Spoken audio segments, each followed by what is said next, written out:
ตึกคณะอยู่ใส่เนาะฝนก็มาตกมาอีกหามันก่อน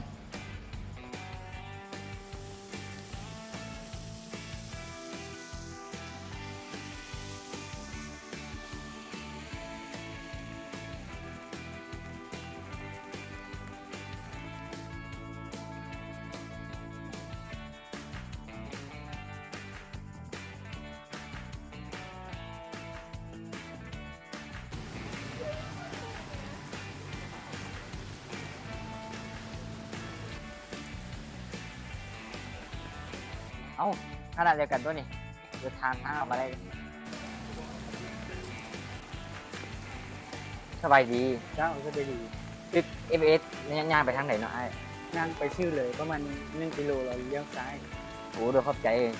เจ้าไปซื้อว่าหยังก็เห็น ก็ชื่อวงก็เหียนอยู่ห้องมีซีเอฟเจ้าเดช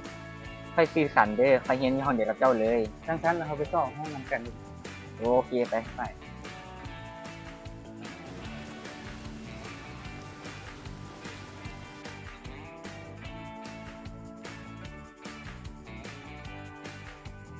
เอ้าโจ เอาน้อยว่ะ จะที่คณะเดียวค่อยวันนี้ แม่น จะที่สาขาใดกันนะ ก็เหียนซีเอฟเจ้าเดช ก็ที่เห็น CF กันแล้วที่ห้องไหน ก็อยู่1 CF อ้าวถ้าก็อยู่หนึ่ง CF หนึ่งห้องเดียวกันเลยตอนนี้ เอาแม่นว่ะ พอดีที่ห้องนั้นกันเลยใช่ไหม เจ้าบ่ใส่นิกไทว่ะ ขนาดบุเป็น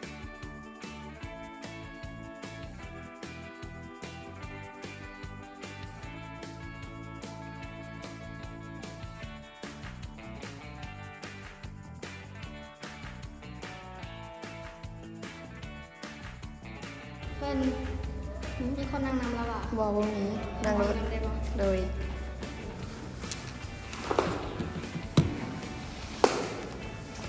เพิ่นซื้อหยัง เขาซื้อรัศมีซื้อดีเดนดีเพิ่นเด้ เขาซื้อมุกสวรรค์ซื้อเล่นซื้อมุก ยินดีที่ได้รู้จักเด้อ โดยเช่นกัน เพิ่นเป็นคนนั่นแขวงแดดสำเนียงคือเป็นคน เขาลงหัวบางเพิ่นเด้ เขาเป็นคนนครหลวงมาต้องเฮียนไหน สวัสดีสองสาวค่อยซื้อสันเด้อเจ้าซื้ออย่างนี้ เขาลิลี่ เขาสวย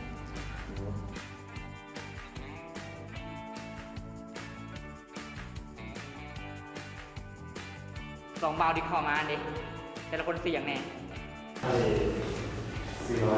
ค่อยจูเด้อ ค่อยซื้อสันเด้อวันนี้ซื้อหมุกคนนี้ ลิลลี่ เจ้าเสียง ค่อยชื่อวงเจ้าเดช ใครซื้อน้อย สิน้อยแล้วพระเจ้าเดช เขาซื้อมุก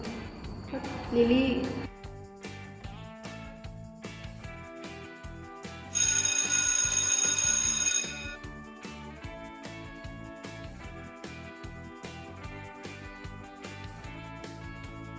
สบายดีเติมหนึ่ง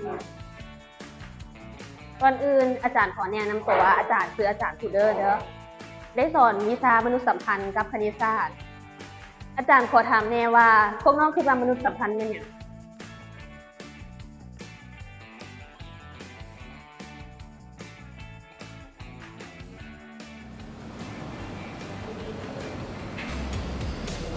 จานเอายาของ เดี๋ยวน้องขึ้นมาจ้าแท้เจอกับบอกเขาไหนจะเป็นคักเนาะเจะนาปรับปรุงในอยเด้อ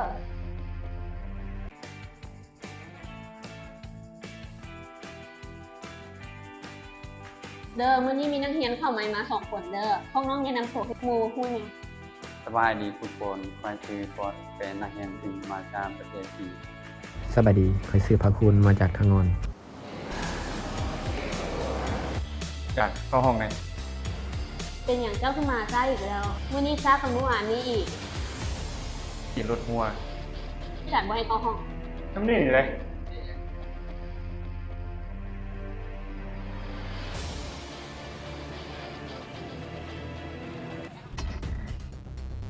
เป็นไงน้อง เป็นอย่างมื้อนี้คือมาช้า บอกไปเลยได้ติดรถหัว ติดรถเมื่อบ่แม่นข้ออ้าง อยากจะไปหัวยังติดรถอาจารย์ไปเลยหัวยังมายุ่งไป เตือนอาจารย์กลับก่อนเด้อ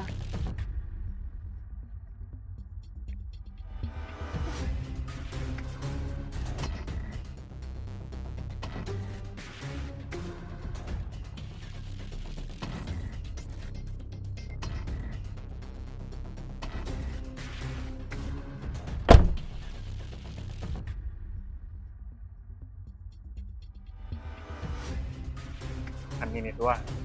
หูแล้วสิจอคันใดบัด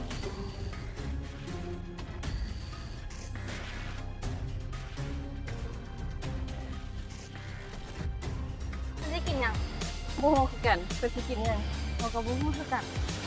ไปเบิ่งแล้วต้องกินเนาะโอเคเอ้าเพิ่นเฮ็ดยังบ่ฮู้เนาะคนที่ห้องเอาเลยเจ๋งจังแล้วคือเจ๋งแค่ไหนเนาะไปเลยไป เฮ็ดหยังคณะเจ จะมาตอนนี้ มาตอนใดก็บ่สำคัญแต่เจ้าเฮ็ดจังซี่มันบ่ถือ อาจารย์ผู้เด้อเรามาวุ่นวายนะเพื่อน เจ้าผู้เฒ่าใครกันเลย นี่ก็วุ่นวาย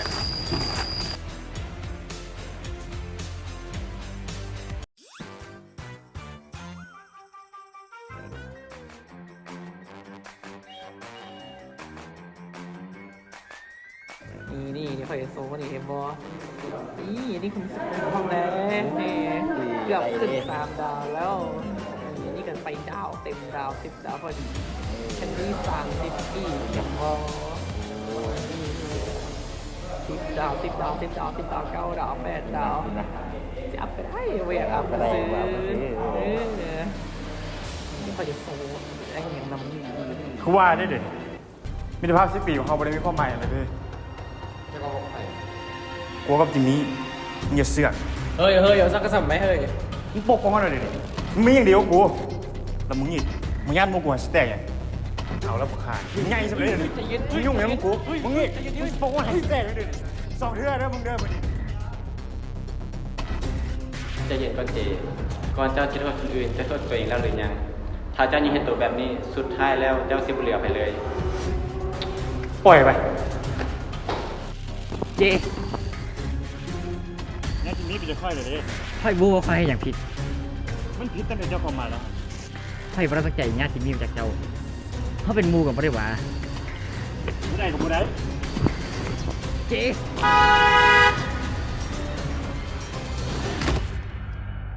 ขอบใจใจที่ช่วยน้อง บ่เป็นหยัง เจ๊ก็ยังขึ้นเป็นอะไรบ่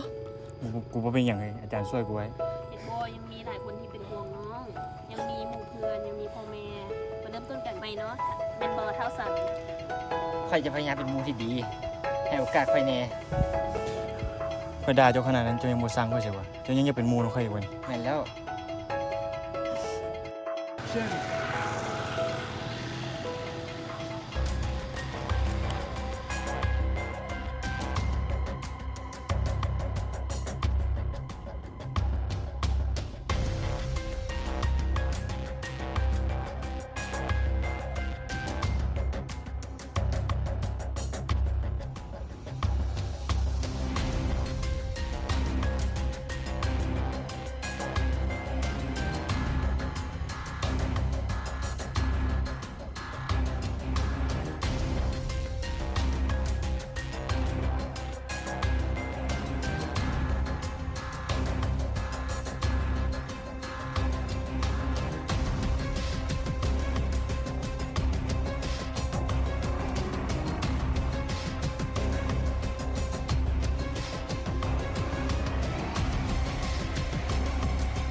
นะคือว่าดิ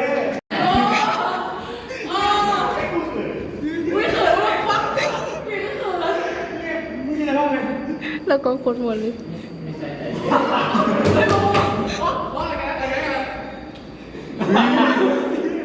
กลายเป็นละครเรื่องความหักของจีสัน เฮ็ดหยังคณะเจ พวกจะมาในตอนนี้ มาตอนใดก็บ่สำคัญแต่เจ้าเฮ็ดจังซี่มันบ่ถือ อาจารย์ผู้เด้อเรามาวุ่นวายนะเพื่อนนะครูสิตัดคะแนนเพื่อจะบ่มีสิทธิ์เสียงอีก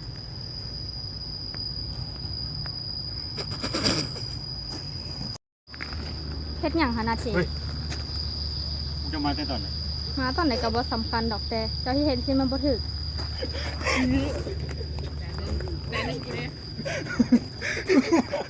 จีน่าจี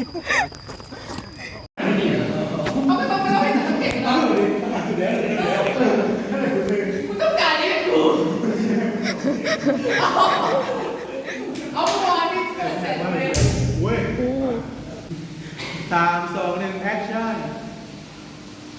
ตัวนี้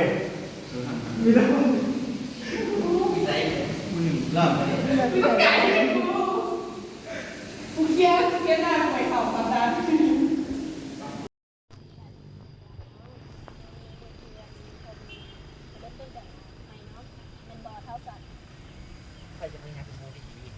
ให้โอกาสไปเนี่ย ประกาศยกขนาดนี้มาสั่งเลยนี่ยังเป็นโมให้เห็นแล้ว